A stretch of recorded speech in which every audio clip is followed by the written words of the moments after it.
जय जय श्री कृष्ण, जय जय श्री कृष्ण, जय जय श्री कृष्ण। बोलो आनंदे कबार, हरि बोल हरि बोल हरि बोल। आज चैत्र शुक्ल रवि कुमार प्रतिपदा व्यापार एवं उद्योग। चैत्र शुक्ल प्रतिपदा है।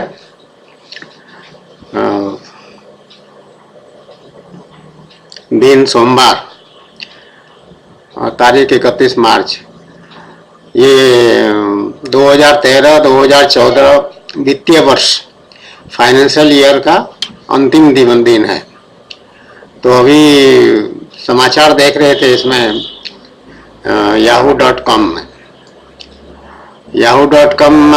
में ये समाचार आया है कि केरला राज्य, जो भारतवर्ष का एक छोटा राज्य है दक्षिण भारत में, केरला, उसका इस वित्तीय वर्ष में 30 मार्च तक की स्थिति बताए हैं वो आंकड़े कि मदिरा या शराब या जो फॉरेन लीकर कहते हैं वो सब, उसकी बिक्री 9,000 करोड़ रुपया से अधिक है।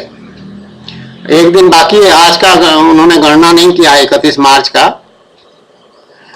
तो 31 मार्च को अगर गणना कर लेंगे तो वो कह रहे हैं कि 9,300 करोड़ तक वो चला जाएगा। तो केरला राज्य में इतना अधिक मदिरापान हो रहा है, तो बाकी राज्यों में भी हो रहा होगा। उसके आंकड़े अभी आए नहीं, ये सामने पड़ गया। तो मनुष्य को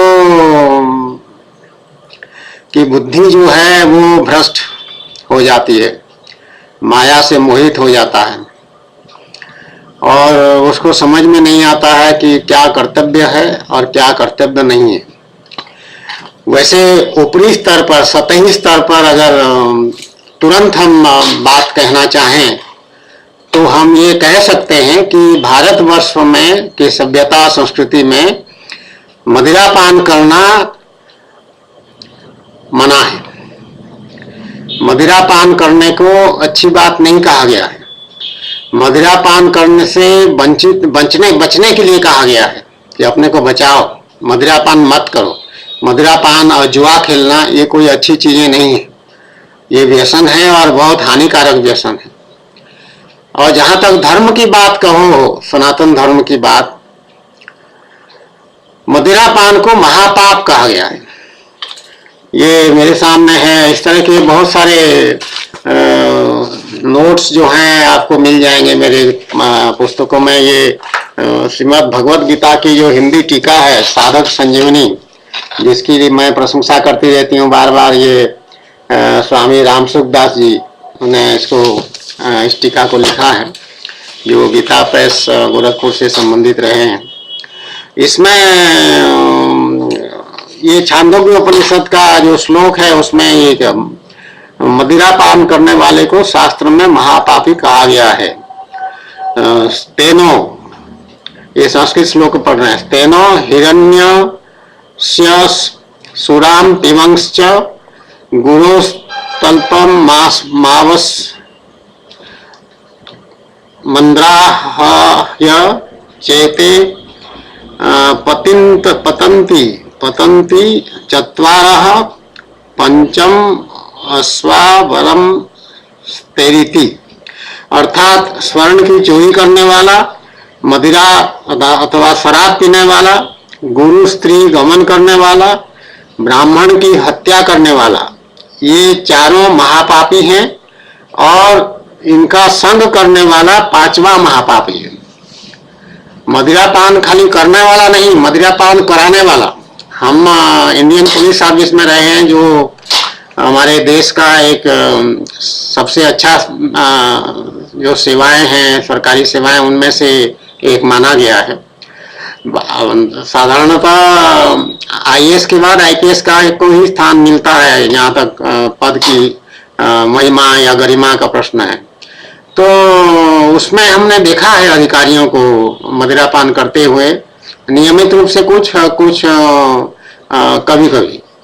और उस मदिरापान करने का जो गुट होता है उसमें एक दोष बुद्धि भी होता है और मौज मस्ती करने का भी विचार उसमें होता है, और मौज मस्ती करने वाला जो विचार है वो भारी हो जाता है। जो दोष बुद्धि है, कुंठित होने की बात है, वो भी होते हैं, अंदर से अच्छा नहीं लगता है उनको। कि अभी कभी कभी तो ऐसा होता है कि धर्मपत्नी को पता चल जाएगा तो डांटेगी, कहेगी, या पिता माता को पता चल जाएगा तो बहुत असमंजस की स्थिति होगी, ऐसे भी विचार होते हैं। लेकिन मदिरापान करते हैं, और आईएएस में भी मैंने ये देखा है। और जुआ खेलना, ये उसको कहते हैं तीन पत्ती। तीन पत्ती में कुछ रुपया लगाते हैं, वो कैसे खेलते हैं मुझे नहीं मालूम, मैंने नाम सुना है और खेलते हुए लोगों को, अधिकारियों को देखा है। और स्त्रियां भी करती हैं, जो ऑफिसर्स हैं, उनके जो धर्मपत्नियां हैं, ये लोग भी इसमें खेलते हैं, ऐसा मुझे मालूम हुआ। मैंने स्त्रियों को खेलते हुए कभी नहीं देखा, क्योंकि स्त्री संग बहुत कम होता था मेरा। धर्मपत्नी के अलावा किसी से मेरी कोई जान पहचान ऐसी खास नहीं थी। तो मुझे स्मरण है national academy of administration Mussoorie, उस समय वो लाल बहादुर शास्त्री एकेडमी बाद में नामकरण हुआ है, उस समय वो नामकरण हुआ नहीं था। 11 जुलाई 1971 को हम वहाँ पे सेवा में आईपीएस में ज्वाइन किए थे। फाउंडेशनल कोर्स वहाँ होता है 3 महीने का मुझे लग रहा। तो और वहाँ पे हम संविधान के प्रति अपना निष्ठा के बारे में शपथ जो है वो हस्ताक्षर किए।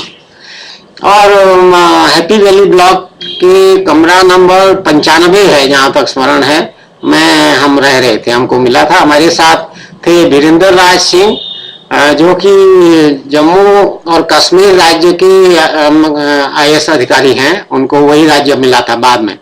तुरंत तो पता नहीं चलता है, बाद में अलॉटमेंट होता है। तो मुझे मालूम हुआ कि वीरेंद्र राज सिंह सरदार जी थे, बहुत लंबे ऊंचे थे, 6 फुट से अधिक होंगे, और बड़ा अच्छा व्यक्ति। वो भी शराब पीने में उस्ताद थे। सरदार लोगों को शराब नहीं पीना चाहिए, मुसलमानों को शराब नहीं पीना चाहिए नियम के अनुसार, और हिंदू सनातन धर्म के लोगों को, ब्राह्मणों को तो बिल्कुल देखना भी नहीं चाहिए, सुनना भी नहीं चाहिए, उधर दृष्टि जानी ही नहीं चाहिए। बाकी जातियों में जो शूद्र है, शूद्रों में देसी शराब पीने का एक परंपरा सा चला है, उसमें औरतें भी पीती हैं, ऐसा देखे हैं हम। और हमारे समाज में, उत्तर प्रदेश में मैंने देखा, ये कायस्थ बोल के एक जाति होते हैं, जो कि वर्णाश्रम भेद जो है भगवान का, 4 वर्ण में कायस्थ कहीं भी फिट नहीं बैठते हैं। तो इनका एक निर्माण अलग से कैसे हुआ क्या हुआ, लेकिन कायस्थ लोग मांस और मदिरा, ये दोनों का सेवन बहुत खुशी से करते हैं, ऐसा जानकारी है। और पढ़ाई में ये लोग काफी क्वालिफाइड होते हैं, और बड़े बड़े डिग्री जो डबल में पीएचडी डीलिट ऐसे कर लेते हैं। कलम का इनका बहुत जोर होता है, ऐसा मान्यता है। कलम की पूजा करते हैं, ऐसी भी मान्यता है। हम देखें हमारे साथ स्टाफ में भी और अधिकारियों में भी बहुत सारे कायस्थ लोग हैं। कायस्थ बहुत अच्छा खासा डोमिनेट करते हैं, मैं कहूँगी। और अच्छे हमारे जान पहचान वाले भी बहुत कायस्थ रहे हैं, उत्तर प्रदेश में खास करके हमने देखा है। तो मदिरापान को महापाप कहा गया है। महापाप कह रहे हैं कि बावजूद भी कैसे तुम सनातन धर्म के लोग, कैसे तुम लोग शराब पीते हो, इसको नहीं पीना, मत पियो, इसको बंद कर दो। महापाप जानबूझ करके करना क्या ठीक बात है? और महापाप होना ये भगवान का विधान है। छांदोग्य उपनिषद 5:10 है मेरे ख्याल में, और 9, 5, 10, 9 ये उसका श्लोक संख्या होगा जो।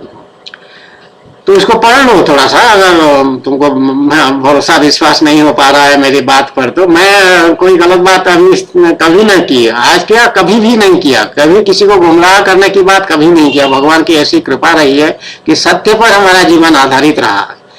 तो चाहे शत्रु भी हो, जो अपना को शत्रु मानता है, हम तो किसी को शत्रु मानते नहीं है। हम जानते हैं कि वो आदमी हमसे नाराज है, लेकिन हम अपनी तरफ से कभी भी शत्रु नहीं मानते हैं। उसका कल्याण के लिए हम हमेशा सोचते रहते हैं और प्रार्थना भी करते रहते हैं, कभी कभी आवश्यकता अनुसार। और उनके बारे में, उनके लिए भी हम कभी कोई गुमराह करने गलत बात नहीं बताएं कि वो मिसलीड हो जाए, कोई गलत काम कर दे तो उसको नुकसान हो जाए। ची ऐसी विचार, तुच्छ विचार हमारे उनको भगवान कभी नहीं दिए। भगवान हमको बचाए हैं, बहुत बचाए हैं, बचपन से बहुत बचाए हैं। तो मदिरापान से बचना अति आवश्यक है। अब कोई ये प्रश्न कर सकता है कि आईपीएस में रहते हुए तुमने कभी मदिरापान किया कि नहीं किया। वो प्रश्न उचित भी है, ठीक भी है, मुझे उसमें बुरा नहीं लगता है, पूछना चाहिए। और इसलिए आध्यात्मिक जगत में एक प्रश्न या एक बात कही जाती है, वो भी अंग्रेजी में कहते हैं, कैसे प्रारंभ हुआ कहाँ से मुझे नहीं पता। वो कहते हैं कि every saint has a past and every sinner has a future. ये बड़ा ही आयरॉनिक बात कही गई है, इसमें बड़ा महत्व है इसका कि कोई भी संत आज बन गया है उसका एक विगत इतिहास है जिसमें कि वो बहुत सारे गलत सलत काम किया होगा। और सही है, मनुष्य जन्म होने का अर्थ ही यही है कि वो गलत काम करेगा ही करेगा। पाप कर्म के कारण उसका मनुष्य जन्म या जन्म हुआ है, शरीर धारण किया है। मनुष्य जन्म सर्वश्रेष्ठ योनि है, मतलब उतना अधिक पाप नहीं है, बहुत थोड़ा सा पाप है तो मनुष्य जन्म मिला, सबसे अच्छा योनि जो में है वो मिला। और अगर पाप बिल्कुल ना होता या पुण्य बिल्कुल नहीं होता तो उसका कल्याण हो गया होता, उसका जन्म मरण के चक्र से वो छूट जाता है। ये सबसे अच्छी स्थिति है, जो कि स्थिति अभी भगवान मेरे स्वामी की कृपा से अब मेरी स्थिति वही है। अब मेरा ना जन्म होगा ना मृत्यु होगा, मेरा खाली निर्वाण है। और जीवन मुक्त अवस्था में मैं अभी यहाँ पर शरीर धारण करके हूँ और शरीर छोड़ने के लिए एकदम तत्पर हूँ। आज अभी छूट जाए तो ठीक है, आज रात को छूट जाए तो ठीक है, कल छूट जाए तो ठीक है, लेकिन शीघ्र ये शरीर छूट जाए और हम अपने धाम भगवान के साथ चले जाएंगे, तो उसके बाद जन्म नहीं होगा। तो जन्म होने का अर्थ यह है कि उसमें कोई कमी है। तो कमी है तो शराब पीने की बात जहाँ तक है, तो शराब हम पिए, ऐसा नहीं है कि शराब डीके पंडा पिया है शराब, अब नहीं, प्रश्न ही नहीं उठता है।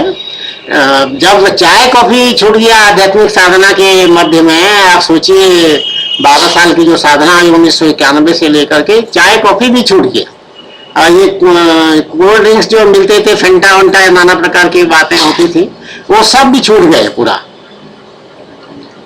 चाय कॉफी ज्यादा नहीं पीते थे, 1 कप चाय पीते थे दिन में सुबह, बस। शाम को पीने का हमारे यहाँ कोई था ही नहीं, बिल्कुल कोई नहीं पीते थे। हमारे बच्चे किसी को आदत चाय की नहीं है। हाँ, अवसर है तो वो एक स्टाइल भी होता था कि हाँ ठीक है, अगली ट्रे में चाय और तामझाम बना करके लेके आ रहा है और दे रहा है। वो एक ड्रिल, एक हमको ये सिखाया गया है, गलत सिखाए हैं ये जो ट्रेनिंग इंस्टीट्यूशंस हैं, नेशनल एकेडमी ऑफ एडमिनिस्ट्रेशन और नेशनल पुलिस एकेडमी, यहाँ पर ये सुबह सुबह जो चाय सर्व होता है, चाय देते हैं। क्या जरूरत है चाय देने की? कोई जरूरत नहीं है। लेकिन वो एक तो ठंडा है वसरी तो गर्म थोड़ा सा करने के लिए, लेकिन अब जरूरत नहीं, चाहे ठंडा हो चाहे गर्मी हो, हमको चाय की जरूरत नहीं है बिल्कुल। ना कोई सब्स्टिट्यूट की जरूरत है कि कोई काढ़ा पी लेते हैं, कश्मीर में जैसे पीते हैं, या कोई काढ़ा वाढ़ा बना के पी लेते हैं, कोई क्या कहते हैं उसको, हर्बल टी कहते हैं, हर्बल चाय पी लेंगे, इसको कोई जरूरत नहीं। ग्रीन टी, आजकल नाना प्रकार की बातें देखने को सुनने को मिलता है, कोई आवश्यकता नहीं है बिल्कुल। शरीर धारण आराम से होता है और कोई ठंड लगता नहीं। एक्चुअली आध्यात्मिक साधना ऐसा विलक्षण और बहुत सुंदर वस्तु है, भगवान ऐसा सुंदर साधना कराए हैं। हमने तो क्या नहीं है साधना, भगवान जैसे जैसे कहते गए हम वैसे ऐसे किए हैं, भगवान का आज्ञा पालन किए हैं, बस उसी हिसाब से हम किए हैं साधना, भगवान के आदेशानुसार किए हैं, अपनी इस मर्जी से कुछ साधना नहीं हुआ। तो वो साधना में द्वंद्व जो है वो कट जाते हैं, जैसे सुख दुख एक द्वंद्व है, उसी तरह गर्मी सर्दी भी एक द्वंद्व है। तो गर्मी सर्दी से ऊपर उठ जाते हैं, मतलब छुटकारा मिल जाता है, गर्मी सर्दी हमको सताते नहीं है फिर। कल या परसों एक आया था कुरियर सर्विस वाला, कोई सामान लाया था, वो कह रहा है यंग लड़का जवान है, मतलब 25 साल से अधिक नहीं होगा उसके आयु, वो कह रहा है बहुत गर्मी पड़ रही है, बहुत गर्मी पड़ रही है। तो मैंने कहा ठीक है, ठंड में आ जाओ थोड़ा, तो घर के अंदर जहाँ पटिकों के नीचे ठंड था, छाया था, तो वहाँ बुलाइए उसको। मैंने कहा इतना तुम तो जवान हो अभी, तुमको कहाँ क्यों गर्मी लग रही है? कोई गर्मी वर्मी तो है नहीं ज्यादा। तुम कुरियर सर्विस कर रहे हो तो अपने को मजबूत बनाओ, गर्मी को सहो, गर्मी से दोस्ती बनाओ। गर्मी लग रहा है मतलब गर्मी को अगर ढकेलोगे अपने से दूर तो गर्मी और ज्यादा लगेगा। और गर्मी से प्यार कर लोगे, हाँ कोई बात नहीं, भगवान का बनाया हुआ गर्मी तो हो है, गर्म का मौसम शुरू हो रहा है तो गर्म तो लगेगा थोड़ा, लेकिन कोई बात नहीं, हम सह लेंगे। ऐसे गर्मी से दोस्ती करो, दोस्ती करने से गर्मी फिर तुमको चुभेगा नहीं, जो अभी चुभ रहा है या काट रहा है वो काटेगा नहीं। वो दोस्ती हो जाएगी तो नरम हो जाएगा गर्मी तुम्हारे साथ, तुम्हारे में सहने की शक्ति आ जाएगी, जैसे हमारे में सहने की शक्ति आ गई है। हमको गर्मी में भी खड़े हो जाते हैं, कोई परेशानी नहीं, जाड़े में भी रहते हैं, कोई परेशानी नहीं, बरसात में हमें भीगने में मजा आता है, तो कोई परेशानी नहीं। तो मदिरापान अच्छी बात नहीं है। और जुआ का क्या बताएं, जुआ का तो इतना सत्यानाश, पांडवों का दशा दुर्दशा क्या हुआ वो महाभारत इतिहास की बात है, वो सत्य बात है, वो कोई कहानी नहीं है, काल्पनिक कहानी नहीं है। युधिष्ठिर जैसे धर्मराज जिसको कहते थे, उसमें भी उसको निमंत्रण दिया गया जुआ खेलने के लिए, द्यूत क्रीड़ा के लिए, तो उसने मना नहीं किया। कहता कि क्षत्रिय का राजा का तो धर्म है और जब द्यूत का आह्वान होता है तो उसको मना नहीं किया जा सकता। अरे कैसे नहीं मना किया जा सकता है, सब कुछ मना किया जा सकता है। कह देना है कि द्यूत जो है अच्छी बात नहीं है, हम द्यूत नहीं खेलेंगे, वो भी भाइयों के साथ। अब उधर शकुनी बैठा हुआ था और दुर्योधन तो लगा हुआ था लगातार, उसका खाली एक ही मात्र उद्देश्य है कि उनसे किसी तरह से राज्य छीन ले और इसको सारे को कंगाल बना दे पूरा, ऐसा। तो उसी में फंस गए और उसी में वो मारे गए। और फिर 12 वर्ष की वनवास और 1 वर्ष के अज्ञातवास और क्या क्या, एकदम छिछाल इधर कर उनका हालत खराब। एक वस्त्र में जाना पड़ा सबको। ये तो बलकल पहने 5 भाई, बलकल मतलब वो पेड़ का छाल जैसे पहनते हैं उसको बलकल कहते हैं। और द्रौपदी के लिए ये आदेश हुआ था कि वो केवल एक साड़ी लपेटेगी बस। द्रौपदी बहुत सुंदर थी, रुष्पुष थी और सुंदर थी बहुत, तो एक वस्त्र में उसके सारे अंग ढक नहीं सकते थे, विशेष करके उसका छाती। तो उस हालत में दुर्दशा में भोगे वो कष्ट।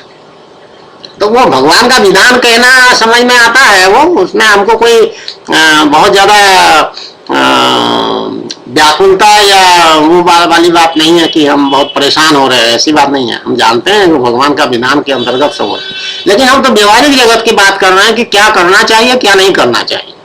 तो उसमें भगवान स्वतंत्रता भी है, भगवान तुमको किसी को मजबूर नहीं किए हैं कि तुमको ये करना ही करना है। हाँ, भगवान का कोई काम निकालना हो तो भगवान ऐसी बुद्धि दे देते हैं और वो ऐसे करने के लिए विवश हो जाता है। उसके वो समझ में नहीं आता है उसको कि मुझे भगवान करा रहे हैं बोल के, लेकिन वो कर देता है, मैं कर रहा हूँ ऐसा समझ के करता है।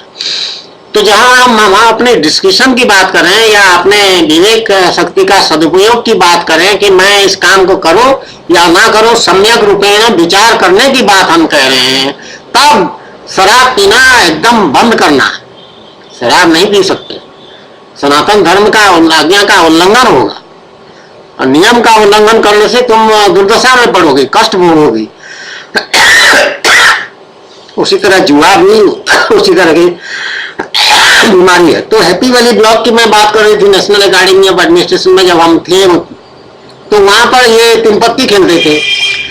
तो उसमें कुछ अधिकारी IAS के थे, कुछ अधिकारी IPS के रहते थे और मिलजुल के खेलते रहते थे बैठ के। तो उस समय ये IAS IPS रहता नहीं था, भेद बुद्धि जो है, उसमें सब एक जैसे दोस्त होकर के बड़े मजे में रहते थे।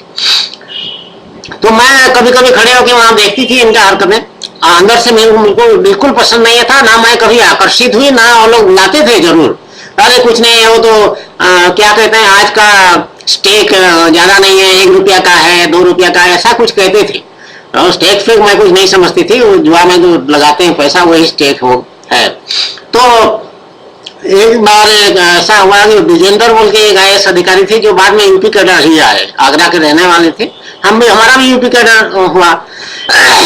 तो वो मुझे कहे, अरे पंडा क्या तुम यूपी में जाकर के धर्मात्मा IPS बनोगे कि ताश भी 3 पत्ती भी नहीं खेल सकते हो तुम, खेलना चाहिए तुम, धर्मात्मा SP बनोगे यूपी में जाके। दे यूपी में धर्मात्मा SP की जरूरत नहीं, आवश्यकता नहीं है, ऐसा वो कह रहे हैं कि तुम धर्मात्मा SP कैसे बन सकते हो यूपी में जब जा रहे हो। तो बेकार की बात, उस समय उनकी बुद्धि उस स्थिति में थी कि हमारी बुद्धि को भगवान कैसे सुरक्षित करके रखे थे, ये ध्यान देने की बात है। हम भी IPS अधिकारी हैं, हम भी एक परिवार से आते हैं, मिडिल क्लास कह दो, हम तो थे, मेरे अजय या ग्रैंडफादर जो थे वो तो जमींदार जैसे थे, गौतिया कहते हैं उड़ीसा में। तो अच्छे खासे घर से, खाने पीने वाले घर से थे, कोई दरिद्र नहीं थे, लेकिन दरिद्र हो गए थे जब हीराकुद डैम बन गया और गांव से डिस्प्लेस हो गए तो कोई भूमि का हमारे जो कितने गांव कितने जमीन जायदाद बहुत ज्यादा था वो सब नष्ट चले गए हाथ से और कंपनसेशन कुछ मिला नहीं ज्यादा, तो पैसे की कमी हो गई थी। लेकिन भगवान की कृपा की बड़ी भाई IAS हो गए और हम दूसरे नंबर पे हम IPS हो गए, तो भगवान उसको पूरा कर दिए एक तरह से। लेकिन हमारी बुद्धि शुद्ध रखे थे भगवान, शुद्ध की हुई बुद्धि, ऐसा अध्यात्म शास्त्र में लिखा गया है। तो बुद्धि सबका एक जैसा नहीं होता है, बुद्धि सबको दिए है भगवान, लेकिन सबकी बुद्धि एक जैसा नहीं होता है। किसी की सात्विक बुद्धि होती है, किसी की राजसिक बुद्धि होती है, किसी की तामसिक बुद्धि होती है। तो जो तामसिक और राजसिक बुद्धि वाले हैं वो ये तीन पत्ती खेलने वाले होते हैं, और जिसमें सात्विक बुद्धि है, सत्वगुण अधिक है, प्रबल है, तो वो इसमें आकर्षित बिल्कुल नहीं होगा, उसमें कोई रस उसको दिखाई नहीं पड़ेगा। तो हमको उसमें कोई रस दिखाई नहीं पड़ा, और हम ऐसी बातें सुनते थे लोगों के, तो हम उसमें विचलित भी नहीं होते थे, हम उसको हंस के उड़ा देते थे। बेवकूफ अपना बदमाशी कर रखा है और हमको बदमाश बनाने के लिए निमंत्रण दे रहा। हम साफ समझ जाते थे, उस सब बातें भगवान पूरा समझा दिए थे सब। तो ये मदिरापान और जीवा, ये दो अधिकारी वर्ग में भी बहुत ज्यादा है और समाज में भी बहुत ज्यादा है। बिजनेसमैन जो है ये दिवाली में देखिए जबरदस्ती का करते हैं ये सब काम, जुआ खेलना, ये क्या जरूरत है। और हम दिनों में भी करते हैं, और शराब भी बहुत ज्यादा प्रचलन में बढ़ रहा है। अब 9,000 करोड़ केरला जैसे छोटे राज्य में यदि 11 महीने में खर्चा हो गया सिर्फ शराब के लिए, तो इसके कितने चाहने वाले हैं शराब के, देख लीजिए। और इन लोगों का कल्याण कैसे हो सकता है ये कल्पना करिए। कल्याण का इनका हो ही नहीं सकता, जो असल कल्याण है वो नहीं हो सकता। मुझे मालूम है तमिलनाडु जो कहते हैं राज्य, पहले मद्रास कहते थे उसको, जो मद्रासी ब्राह्मण होते हैं उनको बहुत नैष्ठिक ब्राह्मण माना गया है। मुझे किसी के व्यक्तिगत मित्रता का अवसर नहीं मिला है, लेकिन दूर से मैंने कुछ लोगों को देखा है और उनका वो नैष्ठिकता जो है ब्राह्मण पने का, वो भी मैंने अनुभव किया है। वो लोग शराब वराब नहीं पिएंगे कभी। आजकल क्या स्थिति है मैं नहीं जानती हूँ, मुझे बहुत ज्ञान नहीं है इसका व्यवहारिक क्या आज की स्थिति है वहां पर। लेकिन नौजवानों का जो हालत है, ये एक जो समय था जब ड्रग्स के साथ ये लोग बहुत एक्सपेरिमेंट किए, प्रयोग किए अपने ऊपर, वो कैसे है उसका, ये सब ज्यादातर जिज्ञासा से ही प्रारंभ होता है। शराब पीने से कैसा लगता है एक अनुभव लेना है पहले दफे, और सिगरेट पीने से कैसा होता है अनुभव लेना है, उसी तरह ड्रग्स लेने में कैसा लगता है, साइकोडेलिक ड्रग्स और क्या क्या। जब हमारा ज्येष्ठ पुत्र DK पंडा का सिद्धार्थ IIT कानपुर में था, तो वहां भी ये ड्रग्स का प्रचलन है ऐसा हमको जानकारी हुई थी, क्योंकि वहाँ पुलिस चौकी होता है, पुलिस को सारे समाज के सारे अंगों में क्या क्या हो रहा है पूरी जानकारी रहती है। पुलिस एक ऐसा विभाग है, बहुत बढ़िया विभाग है एक प्रकार से देखा जाए। उनके न केवल सारे विभागों में, समाज के सारे अंगों में, सारी इकाइयों में, समाज के चारों तरफ क्या क्या गतिविधियां हो रही हैं उसकी जानकारी रहती है, बल्कि ये जो राजनेता बड़े बड़े, कोई मुख्यमंत्री, कोई फलाना मंत्री और कोई गवर्नर और कोई लाट साहब बन के घूमते रहते हैं, इनका भी क्या क्या प्राइवेट जीवन में या निजी जीवन में क्या क्या विकृतियां हैं उसकी भी जानकारी पुलिस को रहती है।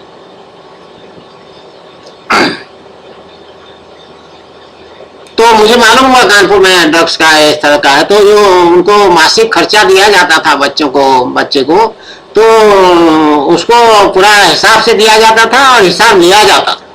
तो हिसाब देने में तो कोई परेशानी नहीं, हिसाब लेने में लड़के को बहुत खराब लगता था।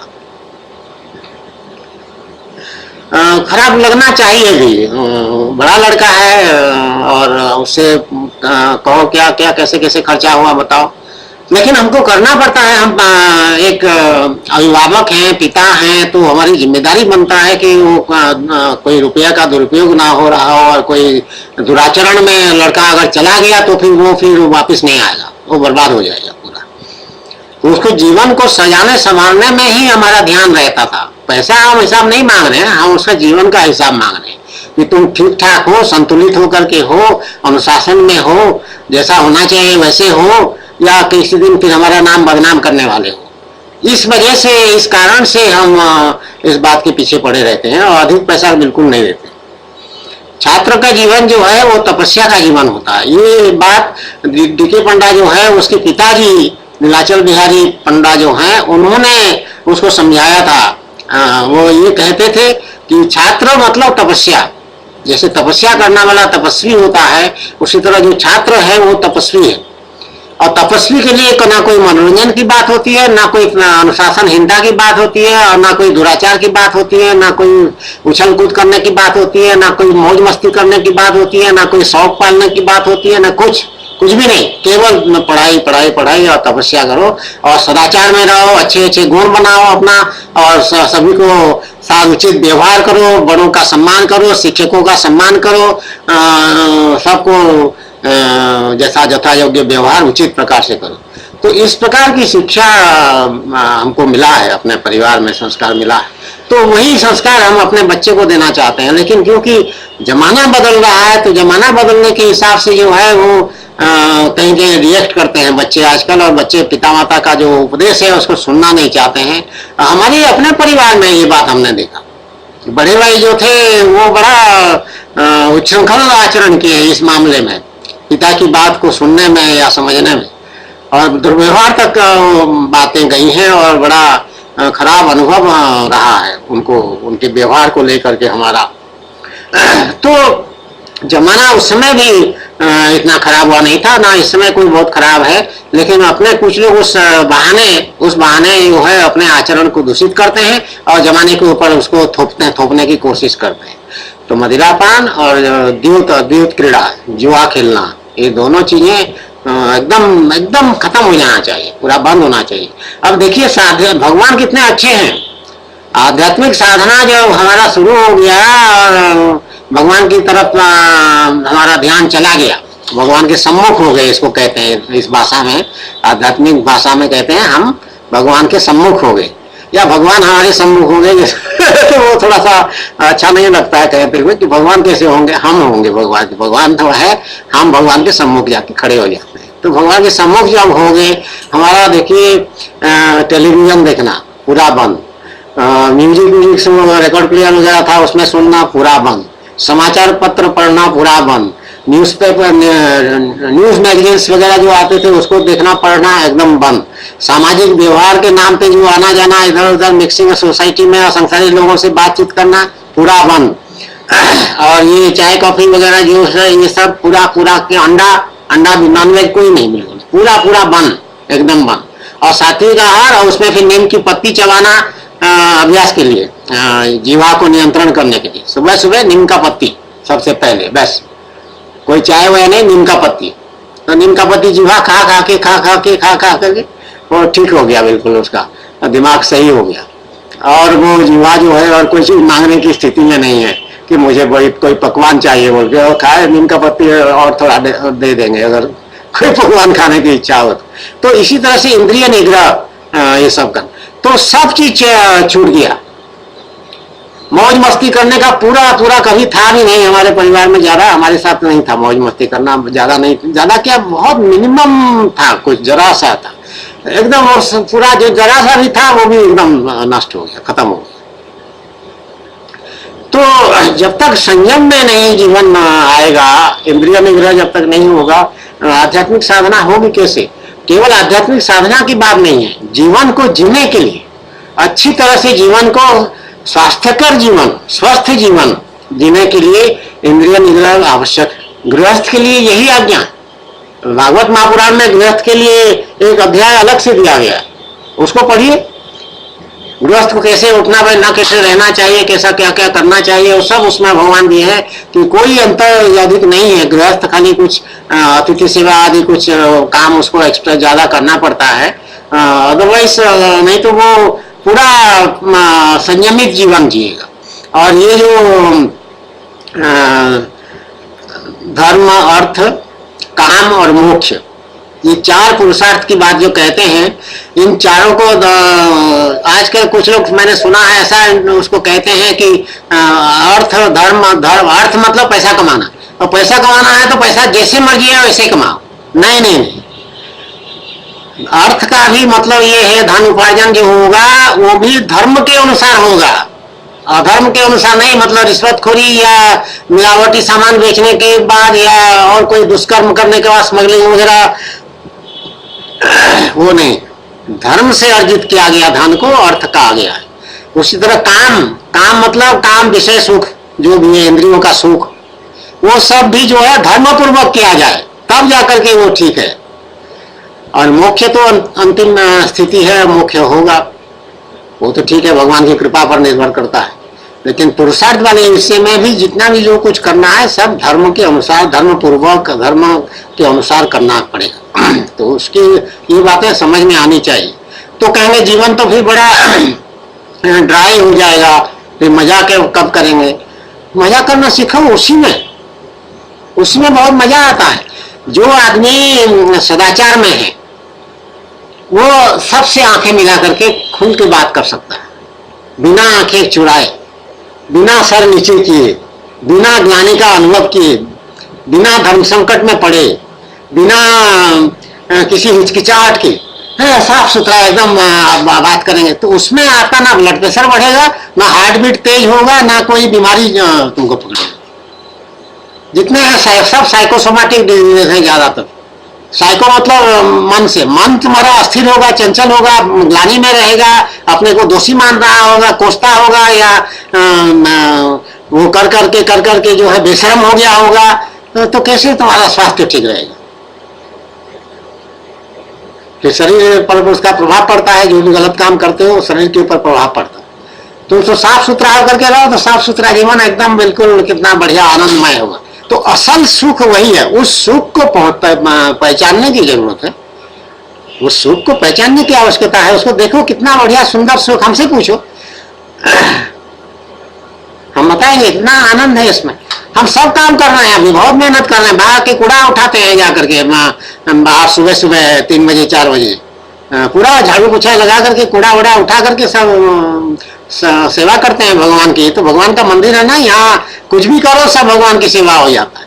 तो आनंद ही आनंद, भगवान का भजन गाते रहते हैं, श्लोक पढ़ते रहते हैं और झाड़ू लगाते रहते हैं, सफाई करते रहते हैं सब, या कपड़ा धोते हैं या बर्तन मांजते हैं, जो भी करते हैं भगवान के लिए कर रहे हैं। सब भगवान का काम है, वो सब काम भगवान का। यहाँ डीके पंडा का या दूसरी जगह का कोई काम है नहीं, कोई बचा नहीं। सब श्रृंगार करना भी भगवान का काम है, ये भगवान की सेवा है। दुपट्टा ओढ़ना भी भगवान की सेवा, माला पहनना भी भगवान की सेवा,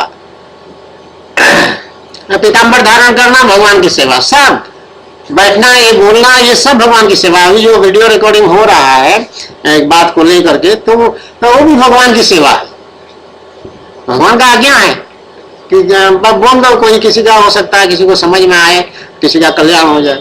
तो इसलिए ये सब है। तो सब भगवान की सेवा करना सीखो। सब मैं काम कर रहा हूँ, उनके बहुत परेशान होने की जरूरत नहीं, काम करो भगवान की सेवा के लिए और साफ सुथरा होकर के जीवन जियो, तो उसी में असल आनंद मिलेगा। जय जय श्री कृष्ण, जय जय श्री कृष्ण, जय जय श्री कृष्ण। बोलो आनंद कबार, हरि बोल हरि बोल हरि बोल।